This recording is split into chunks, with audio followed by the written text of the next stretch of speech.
Hello అండి. అందరికి నమస్కారం. వెల్కమ్ టు బాపట్ల రుచులు. బాపట్ల రుచుల్లో ఇప్పుడు మీరు చూడబోయే రెసిపీ వచ్చేసి పండగలకు స్పెషల్‌గా చేసుకునే బొంబాయి రవ్వ కజ్జికాయలండి. మన తెలుగు వాళ్ళకి ఇవి చాలా ఫేవరెట్ కదా! ఈ కొలతలతో గానీ, ఇలాచీ గానీ చేసుకుంటే లోపల పెట్టే స్టఫింగు అన్నీ కరెక్ట్‌గా సరిపోతాయండి. కజ్జికాయలు కూడా బాగా క్రిస్పీగా వస్తాయి. ఇంకెందుకు లేటు, అది ఎలా తయారు చేయాలో ఇప్పుడు చూద్దాం.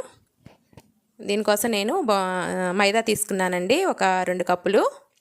మైదాతో చేసుకోవటం వల్ల క్రిస్పీగా బాగా వస్తాయి టేస్ట్ అనేది. ఒక హాఫ్ కప్పు గోధుమ పిండి కూడా తీసుకున్నాను. ఒక పావు కప్పు బొంబాయి రవ్వ అండి, ఉప్మా రవ్వ.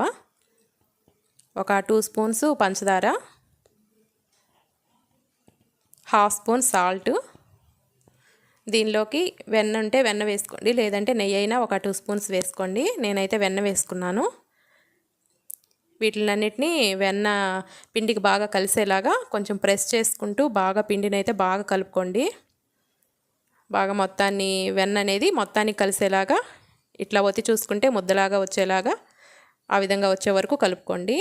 ఈ విధంగా వచ్చేలాగా తర్వాత కొంచెం వాటర్ వేసుకుంటూ చపాతీ పిండిలాగా కొంచెం గట్టి ముద్దలాగా కలిపి పెట్టేసుకోండి. మరీ లూజ్గా కాకుండా మరీ ఎక్కువగా టైట్గా కాకుండా ఈ విధంగా ఉంటే సరిపోతాయి. ఒక 10 మినిట్స్ పాటు పక్కన పెట్టుకోండి. ఈ లోపల స్టఫింగ్ ప్రిపేర్ చేసుకుందాం. ఒక కడాయి పెట్టుకొని 2 స్పూన్స్ నెయ్యి వేసుకోండి. కొంచెం జీడిపప్పు చిన్న ముక్కలుగా కట్ చేసుకొని జీడిపప్పు కూడా వేసుకొని కొంచెం లైట్గా గోల్డెన్ బ్రౌన్ కలర్ వచ్చే వరకు ఫ్రై చేసుకోండి. ఫ్రై అయినాయి కదా, ఒక కప్పు బొంబాయి రవ్వ వేసుకోండి. ఈ బొంబాయి రవ్వ కూడా బాగా ఫ్రై అయ్యేలాగా లో ఫ్లేమ్లో ఒక 2 మినిట్స్ పాటు ఫ్రై చేసుకోండి. కొంచెం ఫ్రై అయ్యి కలర్ మారుద్దండి. తర్వాత ఒక ఎండు కొబ్బరి పొడి అండి, ఒక హాఫ్ కప్పు వేసాను. దీన్ని కూడా ఒక 1 మినిట్ పాటు ఫ్రై చేసుకోండి. మిక్సీ పట్టానండి, చిన్న చిన్న ముక్కలుగా కట్ చేసుకొని, తురం లేదు. ఈ విధంగా ఫ్రై అయ్యాక యాలకుల పొడి వేసుకోండి, 1 స్పూన్.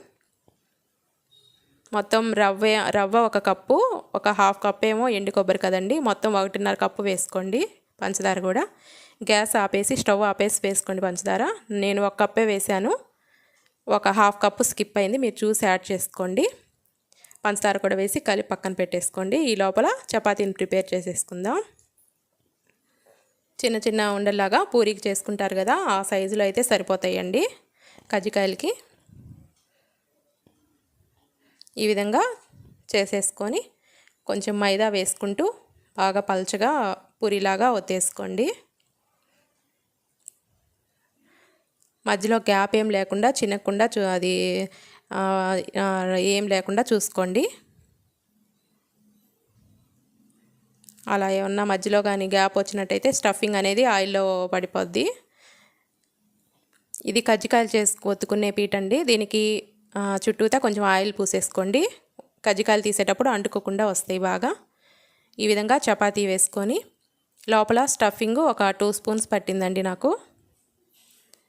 ఇంత అయితే సరిపోద్ది. మరీ ఎక్కువ వేసుకున్న ఆయిల్లో ఫ్రై అయ్యేటప్పుడు బయటకు వచ్చేస్తుంది స్టఫింగు, ఆయిల్ అంతా పాడైపోద్ది. కొంచెం వాటర్ అనేది అంచులను పూసేసుకోండి. అలా పూసుకోవటం వల్ల కజ్జికాయ అనేది బాగా ప్రెస్ అయ్యి బాగా అంటుకుపోద్ది. ఆ విధంగా ఒత్తేసుకోండి. అట్లా ఒత్తుకున్నాక ఆ పిండి మొత్తాన్ని చుట్టూతా ఉండేదాన్ని తీసేసేయండి. ఈ విధంగా నెమ్మదిగా ఈ కజ్జికాయని బయటికి తీసేసేయండి. ఆయిల్ వేయటం వల్ల అట్లా అంటుకోకుండా వచ్చేస్తుందండి.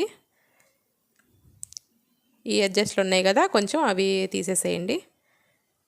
అది తీసేసి కొంచెం అక్కడ ప్రెస్ చేసుకోండి. మళ్ళీ ఓపెన్ అయిందంటే లోపల స్టఫింగ్ బయటకు వచ్చేస్తుంది. ఈ విధంగా ఇంకో కజ్జికాయని చూద్దాం.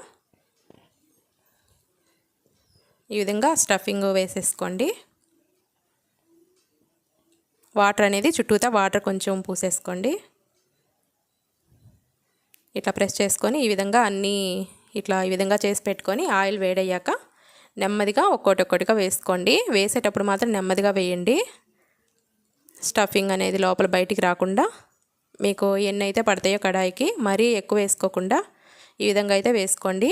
మీడియం ఫ్లేమ్లో ఫ్రై చేసుకోండి. వీటిల్ని మీడియం ఫ్లేమ్లో చేసుకోవటం వల్ల బాగా ఫ్రై అయ్యి పైన లేయర్ బాగా క్రిస్పీగా వస్తుందండి. ఈ విధంగా కొంచెం గోల్డెన్ బ్రౌన్ కలర్ వచ్చే వరకు ఫ్రై చేసుకొని వీటిని తీసేసేయండి.